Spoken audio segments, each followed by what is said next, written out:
मतलब खांसी खुल्लू खुल्लू की मतलब अंदर दस्त उठा ना उन्हें बहुत साफ कराया। इसकी ना जड़ बाल का पीवा।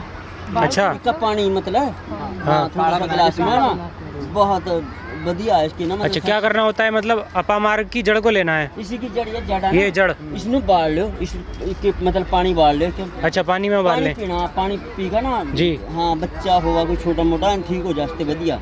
अच्छा, हाँ मन आपका अपने दिया आपने किया है ये एक्सपेरिमेंट कभी? हाँ भाई।